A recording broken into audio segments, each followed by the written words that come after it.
Alhamdulillahi wahdah wassalatu wassalamu ala man la nabiyya ba'dah amma ba'd. Santriwan, santriwati, Rijalul Ghad, Ummatul Ghad dimanapun kalian berada ya, yang menyaksikan Mu'alimin Persis Tarogong TV. Sekarang kita akan berbincang mengenai mapel kejamiahan ya, dimana sekarang kita sudah mengundang pemateri handal ya, sebagai staf pengajar MA Persis Tarogong untuk mapel kejamiahan ya. Sehat Ustadz Heri Kusmawan, Ustadz, Bung atau gimana manggilnya? Tuan saja, Tuan. Cukup Heri Kusmawan. Heri Kusmawan, Tuan saja kan biasanya di Persis pakai Tuan gitu ya. Kalau untuk Tuan itu biasa untuk di kalangan pemuda Persis, untuk khusus di Kabupaten Garut. Tapi kalau untuk di pesantren cukuplah Heri Kusmawan. Namun ada embel-embel Ustadz rada-rada kumaha gitulah. Cukuplah Heri Kusmawan. Kang untuk Heri, saya. Kang Heri saja ya berarti. Boleh. Kang Heri Kusmawan ya sebagai pemateri kali ini tentang kejamiahan. Nah, sekarang saya mau mengajukan beberapa pertanyaan mengenai mapel kejamiahan ini karena ada beberapa santri yang masih samar-samar ya. Apa ini kejamiahan ini kan gitu ya? Apa ada yang bilang persisisasi gitu ya gitu kejamiahan itu. Nah, jelas kejam saja. Ya, kejam saja ya pentingnya. Nah, baik Kang Heri bisa dijelaskan nggak seperti apa mapel kejamiahan itu isinya gitu secara umum saja gitu. Jadi pelajaran kejamiahan ini adalah atau kepersisan adalah pelajaran yang khusus mungkin ya, hanya ada di pesantren Persis, baik itu yang ada di Garut, di Bandung, dimanapun pesantren Persis pasti ada mata pelajaran kejamiahan atau kepersisan.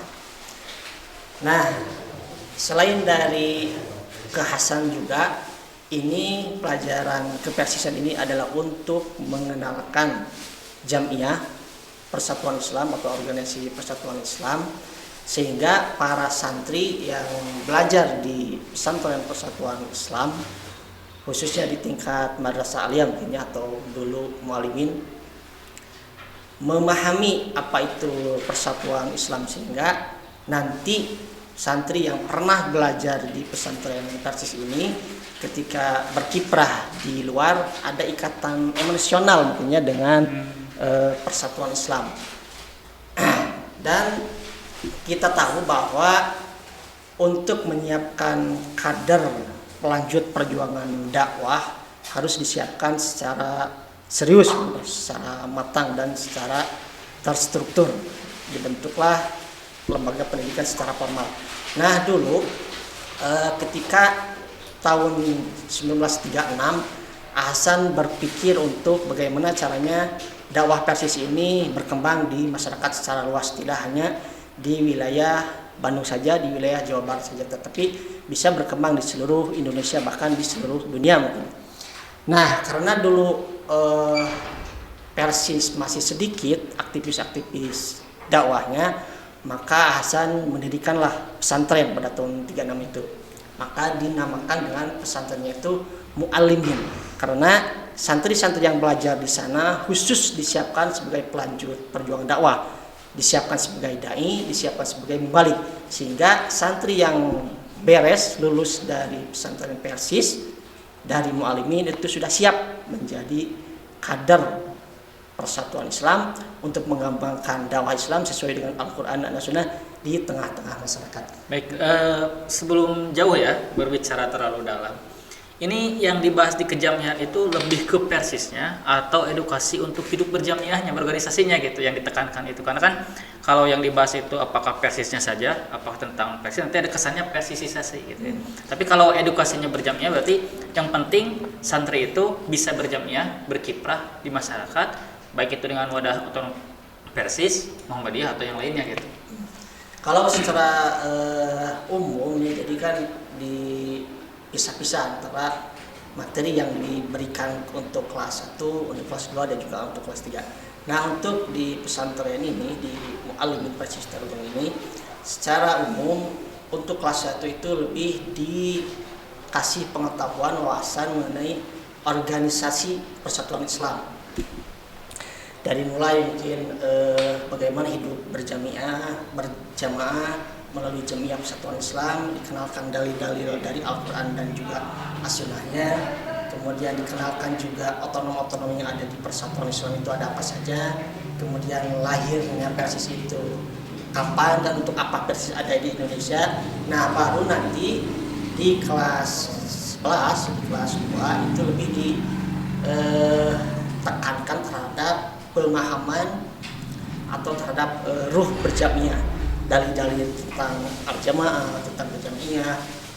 Kemudian untuk yang kelas 3 baru itu membahas fokus mengenai konun asasi, konun dahili di Jamiah Persatuan Islam. Nah, kalau mungkin lebih familiarnya itu kalau di organisasi lain ada namanya anggaran dasar, anggaran rumah tangga. Nah, kalau di Jamiah Persatuan Islam namanya konun asasi, konun dahili untuk tingkat Persatuan Islam, untuk tingkat Persis. Itu mungkin. Baik, ini berbicara urgensi ya, urgensi mapel kejamiahan ini untuk kedepannya itu seperti apa, atau mungkin bisa jadi lebih jauh urgensi aktif ya di Jamiah Persis itu untuk apa, nanti kuliahnya seperti apa, kalau punya kartu misalkan apakah itu bisa sifatnya pragmatis gak, apakah dapat beasiswa lah seperti kartu pintar, kartu sakti atau kartu apa gitu, ya apa bersifat pragmatis atau lebih ke idealis gitu. Kalau untuk urgensi pengenalan kepersisan di pesantren, tentunya ini tiada lain maksudnya adalah untuk tadi menyiapkan kader-kader pelanjut perjuangan dakwah Persatuan Islam. Karena mungkin orang tua kita yang ada hari ini di pimpinan Persis, orang-orang tua yang sudah sepuh mungkin kan harus ada yang melanjutkan. Nah, orang-orang yang nantinya melanjutkan itu adalah dari santri-santri yang pernah belajar di pesantren Persis. Karena tidak mungkin kita menyiapkan kader, membentuk kader santri-santri yang tidak pernah belajar di pesantren Persis. Kita menyiapkan kader dari madrasah aliyah negeri, tidak mungkin. Dari SMA negeri kan tidak mungkin. Apalagi dari SMK kan suatu hal yang jauh lah, yang tidak mungkin. Tapi ada juga mungkin yang keluarganya di Persis, tapi anaknya sekolah di SMK atau SMA, tapi dia bisa aktif di Jamiah Persatuan Islam.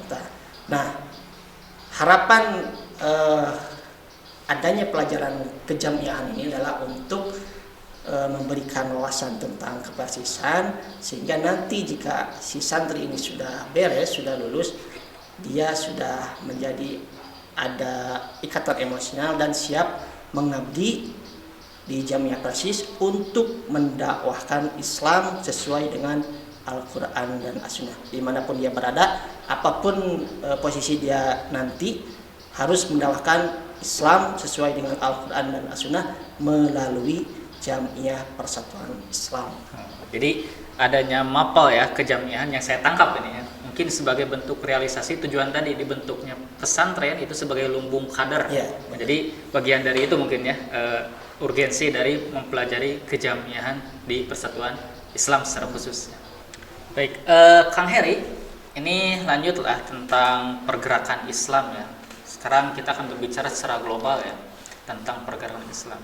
Ini lahirlah pergerakan Islam di mana dalam sudut pandang Barat, dalam sudut seperti Montgomery Ward dan lain sebagainya. Bahkan ada khusus kajian ya, tentang kebangkitan Islam. Mereka menyebutnya Renaissance Islam ya, kelahiran kembali Islam. Ini yang melatar belakangi lahirnya kembali Islam itu apa? Apakah karena runtuhnya Kekhalifahan Utsmani? Atau mungkin karena tertarik dengan kebudayaan Barat sampai mendorong mereka untuk melakukan perubahan dan perbaikan, atau justru adanya penjajahan ya terhadap negara-negara Islam yang pada waktu itu memang yang menjadi korban jajahan itu negara-negara yang notabene ya masyarakatnya itu mayoritas Muslim. Nah itu seperti apa gitu? Latar belakang di mungkin pergerakan Islam di dunia, sehingga berdampak terhadap gerakan-gerakan yang ada di Indonesia tentunya. Nah, hal ini tadi sebenarnya sudah disebutkan oleh Ustaz Sidki, runtuhnya Turki Utsmani mungkin ya, karena puncak dari kejayaan Islam itu adalah di Turki Utsmani, kemudian Turki Utsmani runtuh. Nah, kemudian umat Islam terpuruk lah mungkin dari segi pendidikan, dari segi ekonominya lemah, hancur, pendidikannya mungkin rendah. Nah, juga dari segi kolonialisme. Nah, kalau mungkin Barat ekspansi ke luar negerinya itu adalah untuk menjajah negara lain supaya menguasai sumber daya alamnya. kalau Islam ekspansi ke luar negeri itu adalah untuk berdakwah. Seperti Nabi Muhammad mengutus sahabat ke negara-negara lain untuk berdakwah, bukan untuk menjajah. Nah, karena kondisi umat Islam di hampir seluruh bagian dunia itu kondisinya terjajah akibat dampak dari kolonialisme, ekonominya turun, pendidikannya rendah, maka harus ada rumusan mungkin bagaimana caranya umat Islam ini kembali bangkit seperti sebelumnya. Jadi Islam menguasai dunia. Nah, berkat adanya kolonialisme ini, maka para pemikir Muslim yang ada di dunia, yang ada di Mesir, yang ada di Mekah, yang ada di belahan dunia lainnya, merumuskan aspek apa yang harus dikembangkan oleh umat Islam tentunya. Ada yang berpikir ini harus dari ekonominya dulu, supaya kalau ekonominya meningkat maka hal-hal ini akan ikut maju. Ada yang berpikir yang harus diperbaiki itu adalah pendidikan. Ada yang berpikir harus dimulai dari pemikirannya supaya Islam itu kembali maju. Nah, dari beberapa hal tersebut, dari segi politik itu yang mulai merumuskan tawaran-tawarannya itu adalah seperti Jamaluddin Al-Afghani yang ada di Mesir mungkin ya. Kemudian dari segi pemikiran yang harus dirubahnya yang ditawarkan oleh Muhammad Iqbal, Muhammad Abduh. Kemudian juga dari segi pertentangan madhab. Nah, itu kan menjadi salah satu polemik yang ada di tubuh umat Islam. Yang ini madhabnya A, yang ini B, nah kemudian bertarung lah. Nah, sehingga pertarungan antara madhab ini harus segera dihentikan.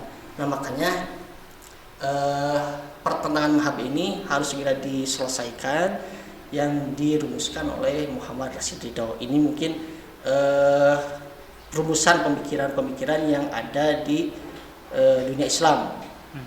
Dimulai harus mungkin dari ekonominya harus diperbaiki, kemudian juga dari segi pemikirannya, dari segi politiknya, dari segi pertentangan antara madhabnya harus segera diselesaikan, sehingga jika ini sudah selesai maka tujuan akhirnya adalah umat Islam akan kembali jaya, umat Islam akan kembali maju. Nah, hal ini juga nanti akan berdampak terhadap pergerakan Islam yang ada di Indonesia. Nah, karena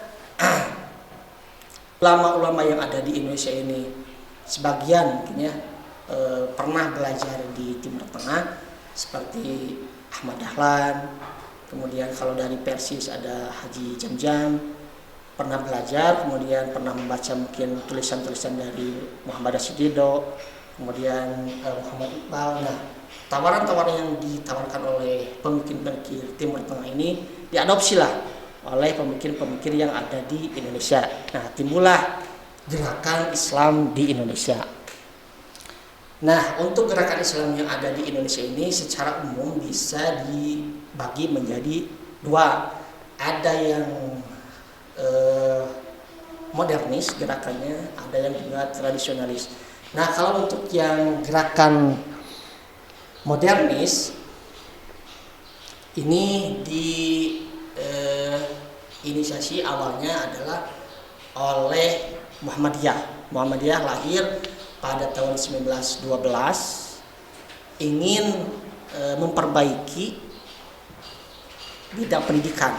Nah, karena kan sekarang kita tahu bahwa Muhammadiyah ada di Indonesia ini sudah memiliki ribuan mungkin ya lembaga-lembaga pendidikan, baik di tingkat taman kanak-kanak, tingkat sekolah dasar, tingkat menengah, tingkat atas, hingga bahkan tingkat perguruan tinggi. Sudah banyak lembaga-lembaga yang dimiliki oleh Muhammadiyah. Nah, ini sebagaimana tadi untuk membangkitkan kembali kejayaan Islam seperti yang telah dulu ada mungkin di dunia. Nah, kemudian gerakan lainnya adalah gerakan pemikiran. Nah, ini gerakan pemikiran ini kategorinya gerakan modernis, diinisiasi oleh orang-orang yang tergabung dalam Persatuan Islam seperti Haji Muhammad Yunus, kan pernah belajar juga di Darul Ulum di Mekah, kemudian pulang ke sini berdagang, banyak melakukan diskusi dengan anggota keluarganya hingga lahirnya Persis. Nah, gerakan yang diinisiasi oleh Persis untuk mengembalikan kejayaan Islamnya itu adalah dimulai dari gerakan pemikiran. Nah, makanya Persis dari dulu terkenal dengan gerakan pemikirannya. Tapi seiring berjalannya waktu, maka Persis pun tidak hanya bergerak dalam bidang pemikiran saja, tapi juga dalam bidang pendidikan sebagaimana layaknya di Muhammadiyah. Nah, untuk kategori yang tradisional ini karena latar belakang lahirnya gerakan Islam di Indonesia juga sama akibat dari adanya kolonialisme, ekonomi yang runtuh, kemudian pendidikan umat Islam yang terbelakang, maka golongan-golongan ulama santri yang telah memiliki pesantren tradisional ikut juga harus berkontribusi bagaimana caranya mengembalikan kejayaan umat Islam di Indonesia khususnya. Nah, makanya kalau Muhammadiyah lahir 1912, kemudian Persis lahir 1923, nah baru Nahdlatul Ulama lahir pada tahun 1923. Nah, kenapa 23 26? 26. Kalau 23 Persis, ya. Kalau NU di 26, 1926. Nah, kenapa namanya Nahdlatul Ulama? Karena ulama-ulama yang ada berkumpul, bermusyawarah, kemudian ingin mengembalikan kejayaan Islam. Dari mana mulanya? Nah, harus dari ulama. Makanya dinamakan Nahdlatul Ulama, kebangkitan ulama. Nah, baik. Ini kan kalau kita lihat pergerakan Islam di dunia, ini ada banyak coraknya ya. Seperti tadi di Mesir ada kelompok dari Al-Afghani, Abduh dan Rashid Ridho. Itu lebih ke revivalis ya sebutnya ya, gitu. Puritan, gerakan Puritan. Kemudian ada gerakan modernis ya seperti Qasim Amin di Mesir, atau di India ada Ahmad Khan dan Muhammad Iqbal. Ada pun yang tradisionalis mungkin ya seperti Sanusiah di Tunisia, Mahdiyah di Sudan. Nah, ini yang paling berpengaruh kepada Indonesia. Ini gerakan mana? Revivalis, modernis, tradisionalis, atau justru yang manis-manis gitu seperti apa gitu ya? Yang manis-manis itu bisa pengaruh, yang paling berpengaruh itu gula. Ini pengaruh yang Indonesia yang mana gitu? Kalau saya baca itu ya, ini menurut hemat saya mungkin ya. Kalau mungkin salah bisa dikoreksi lah. Ini mungkin pengaruhnya dari bagaimana para pionir ini awalnya belajar. Seperti Ahmad Dahlan mendirikan Muhammadiyah. Kenapa bisa mendirikan Muhammadiyah? Karena mungkin terpengaruh oleh pemikiran-pemikiran dari Muhammad Abduh. Muhammad Abduh mendirikan pesantren-pesantren, mendirikan sekolah-sekolah yang tidak tradisional tapi lebih modern Islam. Makanya Ahmad Dahlan juga ketika pulang ke Indonesia di Jogja mendirikan pesantren sekolah yang lebih modern, tidak hanya memberikan pelajaran-pelajaran keagamaan tetapi juga memberikan pelajaran-pelajaran secara umum. Jadi antara pelajaran dunia, pelajaran agama itu disatukan, sehingga kalau hari ini muncullah banyak sekolah Islam terpadu. Nah, itu gagasan-gagasannya dari awalnya dari Muhammad Abduh, kemudian diadopsi oleh Ahmad Dahlan, Kiai Ahmad Dahlan, dan hingga hari ini konsep-konsep tentang pendidikan itu berkembang di Indonesia. Jadi jadi tergantung dari mana ya pendiri pergerakannya itu sekolah. Jadi background pendidikan itu mempengaruhi bagaimana arus gerakan di Indonesia ini mungkin ya. Mungkin itu yang bisa disimpulkan dari tadi ya mengenai gerakan global di dunia, pengaruhnya terhadap pergerakan Islam di Indonesia. Kang Heri, tadi kita berbicara ya pergerakan Islam secara global dan pengaruhnya di Indonesia. Sekarang saya ingin tanya-tanya tentang pergerakan Islam di Indonesia, khususnya ini Persatuan Islam. Ini yang melatar belakangi lahirnya Persatuan Islam itu kan pertama, kapan? Kedua, di mana dan untuk apa Persis itu didirikan dan oleh siapa? Pertanyaan yang banyak sekali. Baik, saya mulai jelaskan satu-satu ya. Untuk Persatuan Islam memang lahir secara resmi pada tahun 1923 ya, bertepatan dengan tanggal 12 September. Nah, Persatuan Islam ini lahir karena mengingat kondisi di masyarakat pada saat itu terjadi banyak hal-hal yang menyimpang, baik dari segi akidahnya, percaya kepada Yang Maha Kuasa, tetapi percaya juga kepada hal-hal yang gaib. Maksudnya yang gaib, kita percaya kepada mistis yang gaib, lah, ya, mistis lah. Nah, di sisi lain para pemikir di Persatuan Islam sering mengadakan kajian halaqah ngarariung lah gitu. Nah, beres kajian kemudian makan-makan, karena orang-orang Palembang, Haji Muhammad Yunus orang Palembang, kemudian juga Haji Jam-Jam orang Palembang, bukan orang Jawa Barat. Nah, dijamu dengan menu-menu dari khas Palembang. Nah, beres kajian makan. Nah, ketika makan banyaklah berdiskusi tentang kondisi-kondisi umat Islam pada saat itu. Nah, apa nih yang harus diperbaiki oleh umat Islam untuk tadi bangkit dari keterpurukan ekonomi, pendidikan, dan bidang-bidang lainnya. Nah, makanya dari kelompok-kelompok kecil itu di rumahnya Haji Muhammad Yunus di Gang Pak Kade, kalau di dalam catatan literatur yang ada, Gang Pak Kade, wallahu alam masih ada atau tidak itu gang ya. Yang jelas di gang tersebut lah. Nah, dari hasil kajian-kajian itu, maka Haji Muhammad Yunus ini mengusulkan untuk membentuk Persatuan Islam. Jadi kalau dulu namanya sebelum Persatuan Islam ditetapkan namanya Permufakatan Islam. Nah, kemudian kesini diresmikanlah namanya menjadi Persatuan Islam. Nah, Persatuan Islam ini secara resmi mungkin tujuannya tiada lain adalah untuk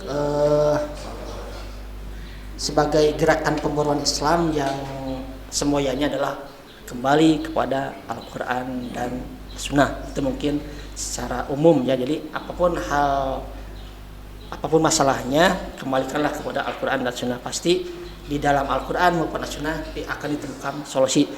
Masalahnya apapun, kembalilah kepada Al-Quran dan Sunnah. Nah, itu juga mungkin dipakai oleh perusahaannya, apapun masalahnya, itulah solusinya.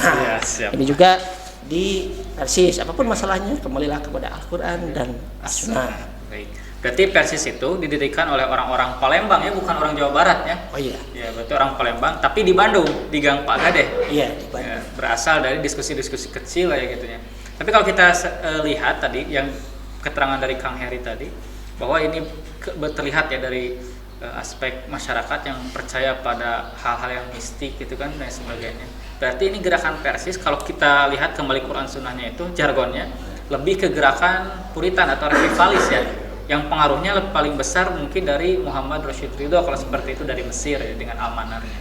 Nah, yang uniknya di sini kalau yang lain kan gitu namanya Muhammadiyah bahasa Arab gitu, Nahdlatul Ulama bahasa Arab, kemudian Al-Irsyad bahasa Arab. Ini Persatuan Islam bahasa Indonesia gitu kan. Kenapa dari beda yang lain? Kemudian kalau kita lihat tokoh-tokohnya ya, di Muhammadiyah pakai sorban, di NU pakai sorban, di Al-Irsyad pakai sorban. Ini di Persis kan pakai songkok gitu ya, kopiah hitam gitu. Mengapa? Apa yang melatar belakangi lah Persis menjadi seperti itu? Ya, baik. Kenapa ya gitu ya? Persatuan Islam namanya, tidak seperti yang lain, Muhammadiyah bahasa Arab gitu. Muhammadiyah jadi pengikut Muhammad. Nahdlatul Ulama pakai bahasa Arab, tulisannya juga tulisan Arab, Kebangkitan Ulama. Nah, kenapa ini Persatuan Islam? Indonesia ada gitu. Al-Ittihad gitu ya. Nah, gitu. Nah, ini mungkin ada tujuan mungkin ya. Tidak mungkin tidak ada tujuan. Jadi kenapa disebut dengan organisasi Persatuan Islam?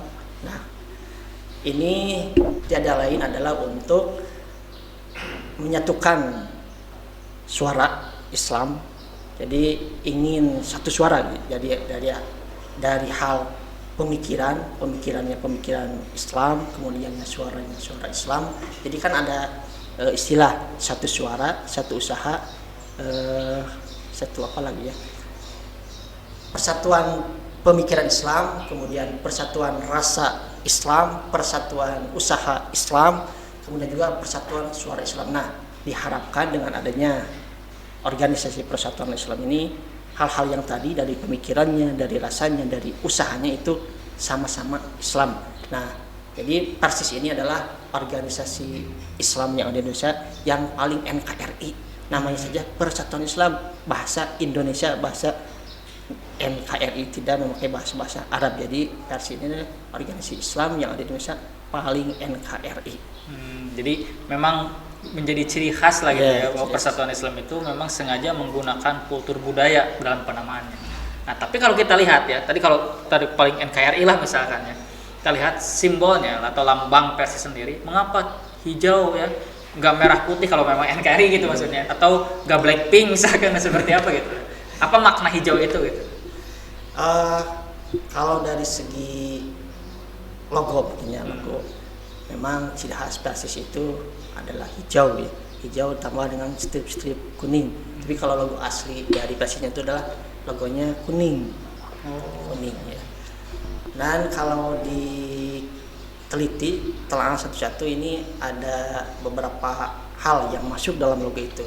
Ada semboyan, kemudian juga ayat Al-Quran yang dijadikan semboyan dalam logo tersebut, kemudian juga hadis dari Rasulullah SAW. Nah, dari logo tersebut ada moto yang dimasukkan dalam logo, wa'tasimu bihablillahi jami'an wa la tafarraqu. Ini adalah salah satu ayat Al-Quran surat Al-Imran ayat 103 yang dijadikan sebagai moto di Jamiah Persatuan Islam. Kemudian juga ada hadis Rasulullah SAW, yadullahi ma'al jamaah. Jadi moto dan juga hadis Nabi ini dimasukkan dalam logo di Jamiah Persatuan Islam, sehingga dari logo ini bisa tercermin bahwa keinginan dari Persatuan Islam itu adalah wa'tasimu bihablillahi jami'an wa la tafarraqu. Dan akhirnya wa la tafarraqu, jangan terpecah belah, tetapi kita harus bersatu melalui Jamiah Persatuan Islam. Nah, tadi kan disebutkan di logo Persis itu ada Ali Imran 103 ya, wa'tasimu bihablillahi jami'an wa la tafarraqu, dan riwayat Abu Daud ya tentang hadis ya yadullahi ma'al jamaah. Jadi dua-duanya menggambarkan tentang persatuan gitu ya, persatuan. Nah, memang kok visi misi Persis itu seperti apa sampai seragam sekali namanya Persatuan Islam, ayat yang digunakan dan hadis yang disimpan di logo itu sampai serapi itu gitu. Visi misinya seperti apa gitu? Baik. Sebagaimana layaknya gitu, sebuah organisasi, baik itu Muhammadiyah, Nahdlatul Ulama, Persis, Al-Irsad, pasti Persis juga memiliki tujuan, visi misi yang harus diwujudkan mungkin ya. Kalau untuk visi, Jamiah Persis ini memiliki visi terwujudnya al-jamaah sesuai dengan tuntunan Al-Quran dan As-Sunnah. Jadi kan al-jamaah ini adalah sekelompok umat Islam yang memiliki satu tujuan. Nah, memiliki tujuan yang sama dalam bingkai Al-Quran dan As-Sunnah. Jadi Al-Quran dan As-Sunnah itu seperti yang telah tadi dijelaskan, apapun masalahnya, Al-Quran dan As-Sunnah adalah solusinya. Jawabannya ada dalam Al-Quran dan As-Sunnah. Nah, ini dijadikan sebagai visi di Jamiah Persatuan Islam. Nah, kemudian hal lainnya terkait dengan visi. Kalau untuk misi ini diambil dari konun, mungkin ya, konun asasi, konun dahili di Jamiah Persis. Ada setidaknya empat hal yang menjadi misi di Jamiah Persatuan Islam. Pertama, Persis ini ingin mengembalikan umat kepada Al-Quran dan As-Sunnah.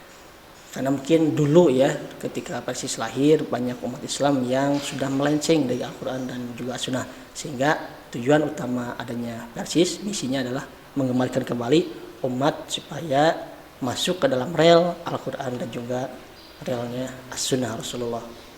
Kemudian yang kedua adalah menghidupkan ukul jihad, ijtihad dan juga tajdid. Yang ketiganya mewujudkan muwahhid, mujahid, mujtahid dan mujaddid. Yang keempatnya adalah meningkatkan kesejahteraan umat. Sebagaimana zaman kolonial, umat Islam itu terpuruk secara ekonominya hancur, ekonominya runtuh, lemah sekali. Makanya Persis pun ingin hadir untuk kembali mensejahterakan umat Islam, sehingga umat Islam ini secara taraf ekonomi bisa lebih baik mungkin.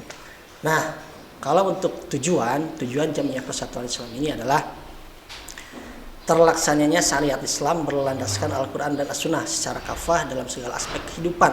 Nah, jadi segala aspek kehidupan dalam hal ekonomi, pendidikan, politik, apapun bidang yang ada di dunia ini harus berlandaskan dengan Al-Quran dan As-Sunnah. Sebagaimana jargon dari Persis, kembali kepada Al-Quran dan As-Sunnah. Wah, mantap sekali. Berarti memang Persis itu gerakan yang cukup komprehensif ya, dalam berbagai arah, berbagai sisi itu dimasuki sampai membentuk karakter muwahhid, mujahid, mujtahid dan mujaddid ya. Wah, luar biasa sekali. Nah, ini Kang Heri ini memang sudah lama ya kayaknya di Persis tahu banyak tentang Persis berarti memang. Kalau untuk di Jamia Persis, sebenarnya saya latar belakang bukan di Persis ya. Saya juga tidak pernah pesantren, tidak pernah ikut kajian secara formal ya di pesantren Persis, karena saya sekolahnya di sekolah umum ya.